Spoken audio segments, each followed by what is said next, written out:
Hello, I'm glad to be here at the 2018 TSA Symposium. My paper is entitled Self-Identification Through Intersectionality, Turning Inward to Center, Normalize, and Validate My Existence. I'm a visual artist and writer creating work at the intersections of race, gender, and sexuality. This paper looks at the theory of intersectionality, which is a term originally coined by Kimberly Crenshaw to describe interlocking systems of oppression. Today, activists colloquially use the term to describe overlapping identifications. I explore identity politics as they relate to art, blackness, craft, and fibers. I then apply this scholarship to the ways in which I create work, describing the process of self-reflection involved in identity formation. One of the major criticisms of advocacy for more marginalized voices within larger art spaces is the idea that the choices made about who will be included will be more about the identity of the artist than the merit of the work. However, I argue that we've always used the identity of the artist to decide who was collected, displayed, and celebrated, but also to decide who was excluded. For a long time, people whose identities intersected whiteness, maleness, and assumed heterosexuality were the only people represented in our larger institutions. Works like Brian Kemp's Schenectady dispel the argument that artists of color can engage in art about race while also producing interesting abstract work. The piece features many squares painted to correspond with the skin color of a person the artist has met. When Kimberly Crenshaw originally coined the phrase intersectionality, she was specifically speaking from her experiences as a lawyer.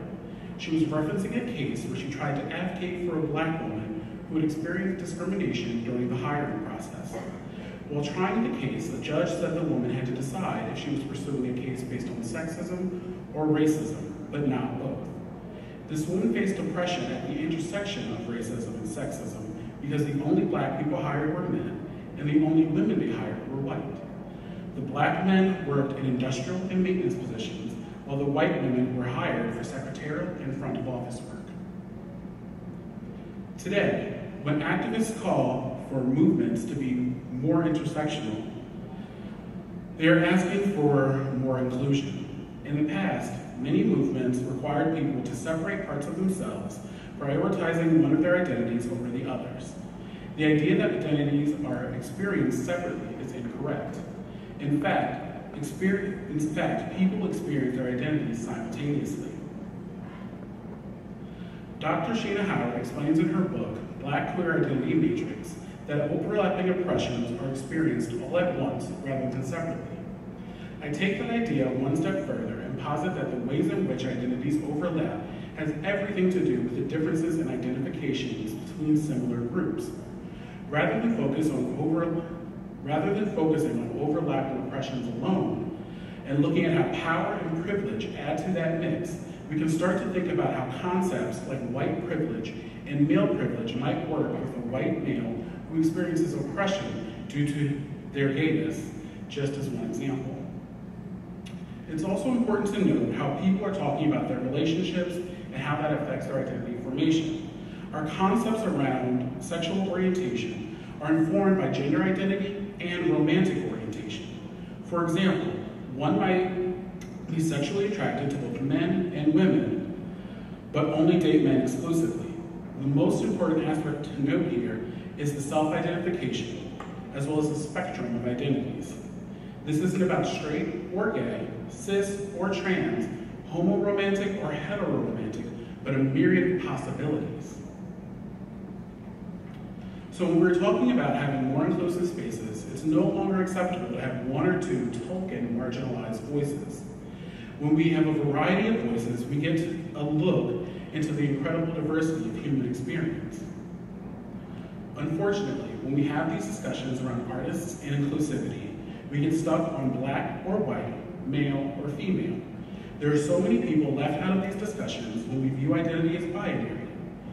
This includes thinking of marginalized voices as the other. Those in power see themselves in opposition to those not in power as the other. Men see themselves opposite women, often based on women's ability to give birth, In America, blackness was fabricated alongside whiteness to placate poor whites, subjugate enslaved Africans, and to protect the wealthy white elite. Of course, this is a complex conversation, but binary ideas of identification leave a lot of people in a gray area, often ignored or completely invisible. Since I am a black artist, I thought it important to investigate blackness, almost as a case study in dissecting identification. Blackness is interesting because in America it is one of the only ways enslaved Africans were able to create a shared culture after they received their freedom. Blackness is an identity thrust upon black people that we have been able to turn into a technology that we build and manipulate as we see fit. Black American culture is directly descended from the kidnapping of African people from different tribes and the erasure of their connection to their individual cultures. According to Dr. Joy DeGroy, during American chattel slavery, enslaved Africans built black culture around treating relationships as preeminent, attuning ourselves to temporal rhythms, emphasizing learning through subjective barometers and symbolic imagery.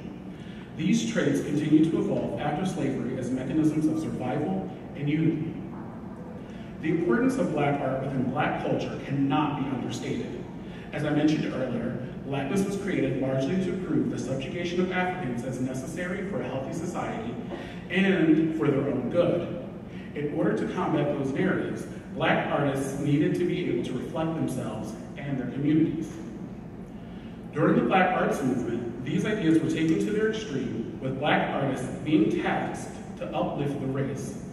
Art became propaganda from black people about how to be black the right way. This movement in many ways subscribed to respectability politics. However, there are those who were born during or after the Civil Rights Movement whose work creates a counter-narrative to the Black Arts Movement. Post-Black art mostly consists of the aforementioned artists. This younger generation of artists are not post-race. Instead, they are able to take their race for granted. The permeation of black culture into American culture after the 1960s onward gives artists within post-black art the ability to talk about their experiences without explaining blackness and without the extra burden of subscribing to respectability politics. Black artists are able to twist, shape, and explode what it means to be black in America. Post-black art subscribes to the idea that there are infinite ways to be black, rather than just one or two. Post-black art is an art of intersection. Blackness as it intersects with whiteness, or other races, gender, and sexual orientation, among many other identities. In Queering Post-Black Art, Derek Conrad Murray explains that the success of Black American gay and lesbian artists has played a significant role in reconceptualizing blackness as a set of visual and critical rhetorics. In his discussion of the queer influence on post-black art, Murray is making the case for an intersectional approach to understanding the work of artists like Kende Wiley, whose view of the black male form is at once celebratory, challenging, sexual, and sensual, shifting the narrative of black masculinity through a queer lens. Before I finish this presentation by getting into my work, I need to talk about fibers and craft as representative of otherness within art. According to Glenn Adamson, feminists conceived of amateurism as a strategy that held both the traditional home and the mainstream art world at arm's length. Craft was the most material expression of that strategy. It served double duty as a symbol of unjustly quashed creativity and a token of the feminist desire to break out of the stultification of domesticity. Feminists were interested in fighting against an art world that placed the soft arts, crochet, weaving, knitting, and embroidery, against the hard arts, sculpture, painting, and architecture. Those distinctions have also been gendered, with the former representing femininity and the latter representing masculinity. During the 60s and 70s, feminist female artists were interested in reclaiming the so-called feminine arts in order to respect the contributions of women to society. They were able to create work that served as a counter-movement to the traditionally male mediums presented in museums and galleries, where some of their work eventually landed. This history of materiality as representative of otherness prevails today. Craft, use of fibers, and decoration through glitter, rhinestone, and other craft materials descend from the feminist movement's impact on art history. Unfortunately, the feminist activists of that period were rooting their activism in the experiences of mostly white, middle class, and educated women, neglecting the experiences of women outside their narrow purview. Furthermore, many of the crafts weren't inherently gendered, nor did they exist across class lines. Still, many artists rely on that activism and history to produce work today. A number of artists whose identities intersect marginalized experiences use decoration, material, fiber processes, and more to tap into a language of otherness.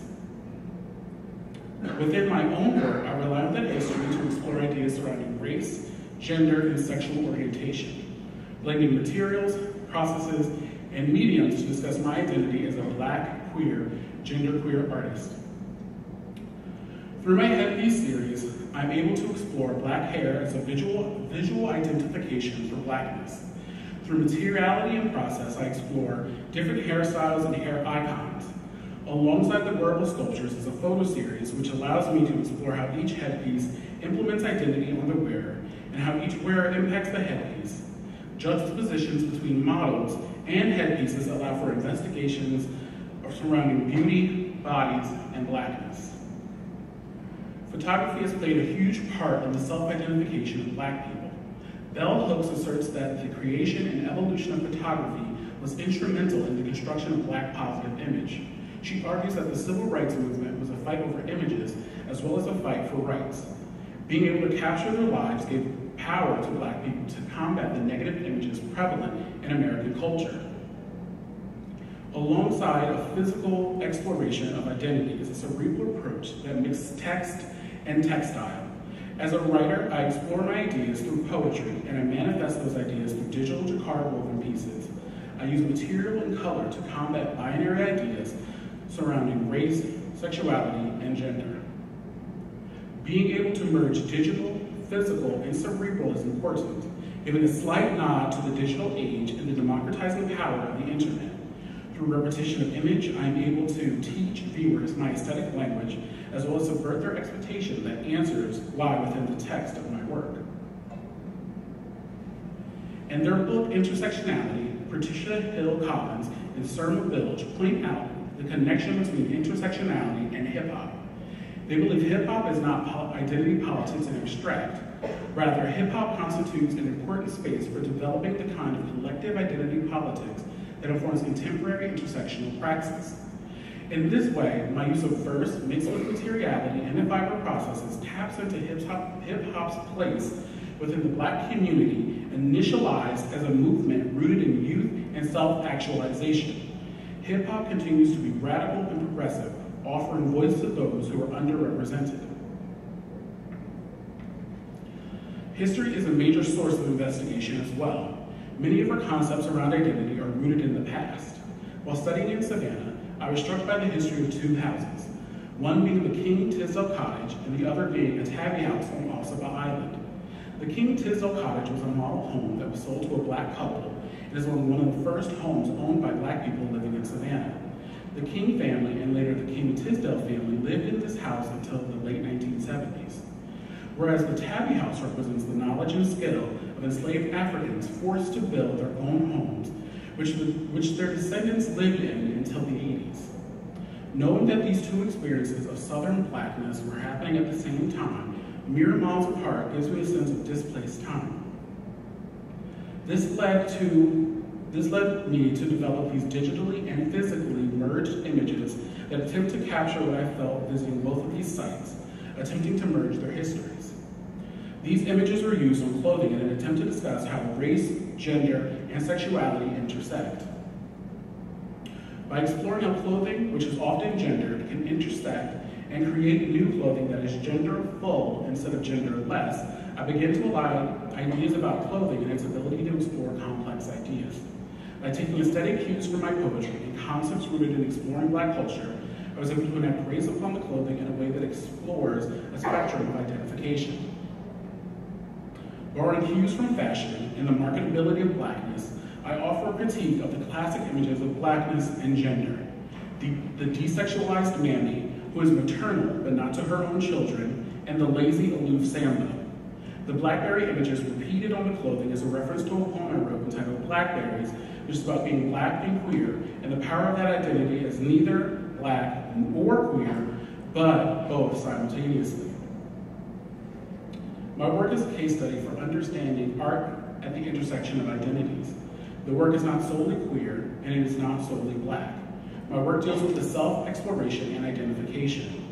I hope we can begin to explore other art through a lens of human experiences that intersect race, class, gender, and many other identifications as we diversify our institutions and seek greater equity within the art and academic worlds. Thank you very much.